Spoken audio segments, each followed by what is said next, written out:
Hi நண்பா, இந்த ஒரு வீடியோக்குள்ள ப்ரீசேல்ஸ் மூலம் மட்டுமே தி கோட் திரைப்படம் ஒரு தரமான சம்பவம் வந்து பார்த்தீங்கன்னா பண்ணியிருக்குது. அதாவது ப்ரீசேல்ஸ் மூலம் தி கோட் திரைப்படம் இதுவரையும் எவ்வளோ கலெக்ஷன் இருக்குது அப்படின்றது தான் இந்த ஒரு வீடியோவில் நம்ம டீலில் வந்து பார்க்க போகிறோம். அதுக்கு முன்னாடி தி கோட் திரைப்படத்தோட புக்கிங்லாம் வேற லெவலில் வந்து போயிட்டு இருக்குது. நீங்கள் டிக்கெட் புக் பண்ணிக்கலாம் இல்லையா அப்படின்றத மறக்காம கமெண்ட் பண்ணுங்க. இன்னும் நம்ம சேனலை சப்ஸ்கிரைப் பண்ணி இருந்தீங்கன்னா மறக்காம பண்ணிக்கோங்க. ஓகே அன்பா, வாங்க இன்னைக்கான வீடியோக்குள்ளே போகலாம்.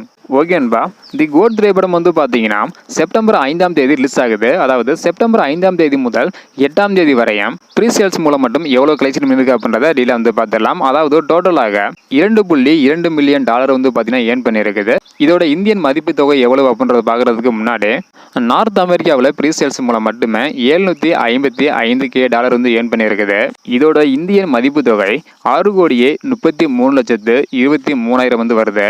இதனை தொடர்ந்து ஆஸ்திரேலியாவில் ப்ரீசேல்ஸ் மூலம் மட்டுமே தி கோட் திரைப்படம் $255K வந்து ஏர்ன் பண்ணியிருக்குது.